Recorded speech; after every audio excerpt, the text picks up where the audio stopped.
बिस्मिल्लाहिर्रहमानिर्रहीम। अस्सलाम वालेकुम व्यूवर्स, आई होप आप सब लोग ठीक होंगे और अपने घरों में इंजॉय कर रहे होंगे। मैं वेलकम करती हूँ आपको किचन विद नामे में। आज जो मैं आपको रेसिपी बनाना बता रही हूँ वो है करेले गोश्त। ये बहुत ही मज़े की रेसिपी होती है और ख़ास तौर पे शुगर पेशेंट के लिए तो बहुत ही अच्छी है। अब मैं आपको बनाना बताती हूँ। सबसे पहले मैं आपको इसके इंग्रेडिएंट्स बता देती हूँ। मैंने ये लिया है बीफ का गोश्त, लिए आधा किलो हड्डी वाला। आप इसको चिकन में भी और मटन में भी बना सकते हैं। इसके अलावा मैंने आधा किलो करेले लिए हैं, इनको मैंने धो लिए अच्छे तरीके से और देख रहे हैं कि मैंने इसको इस तरीके से काट लिया हुआ है।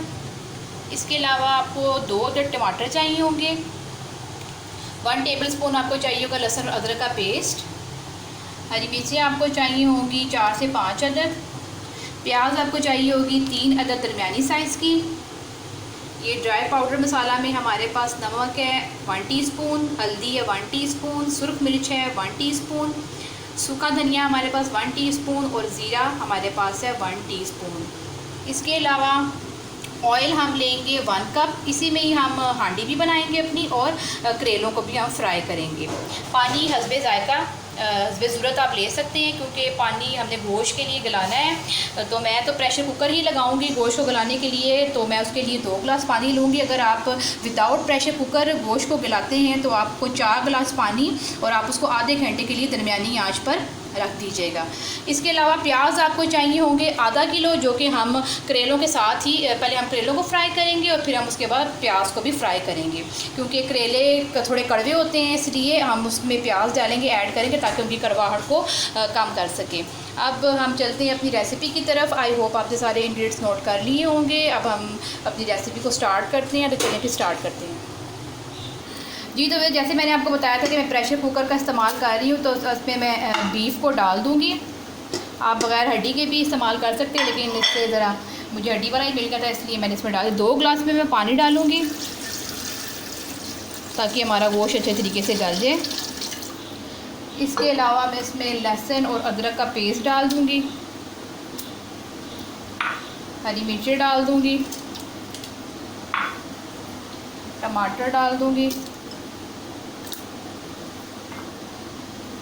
ये आधा जो मैंने ऑयल लेना था इसमें से मैं ले लूँगी और बाकी हम फ्राइंग के लिए, करेलों की फ्राइंग के लिए रख देंगे। इसके अलावा ये सारे ड्राई पाउडर मसाला हैं, वो भी हम इसमें इसी स्टेज पे ऐड कर देंगे। प्याज भी इसी स्टेज में हम इसमें शामिल कर देंगे। अब हम इसको अच्छे से हिला लेंगे। ये तकरीबन जब इसमें प्रेशर आ जाएगा तो ये 10 मिनट तक हमारा जो मीट है वो गल जाएगा और फिर हम इसको भून लेंगे। अब मैं इसको लॉक कर रही हूँ।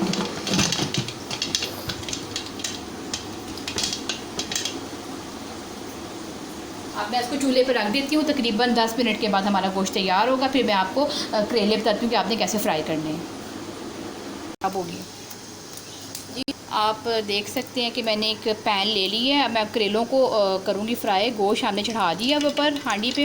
अब ये करेलों के लिए मैंने सबसे पहले जो बाकी ऑयल बच गया था, जैसे कि मैंने आपको बताया था, मैंने फ्राइंग के लिए रखा हुआ, ये मैंने डाल दिया हुआ है। अब जैसे इसमें जोश आता है, मतलब ये गर्म होता है, तो फिर हम इसमें सारे करेले डाल देंगे।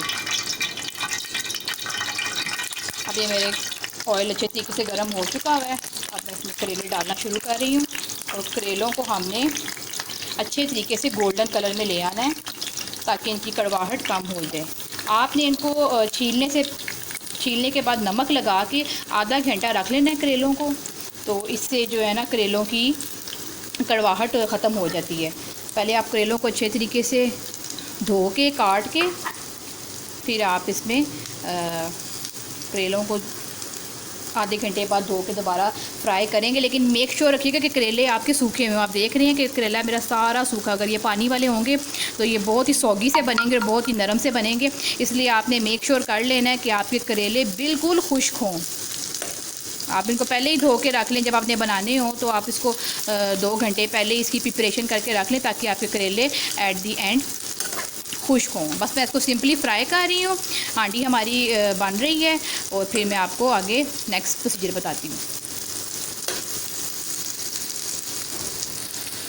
जी, तो व्यूअर्स आप देख रहे हैं कि ये हमारे जो करेलों का कलर है वो काफ़ी हद तक चेंज हो चुका हुआ है और मैं इसको फ्राई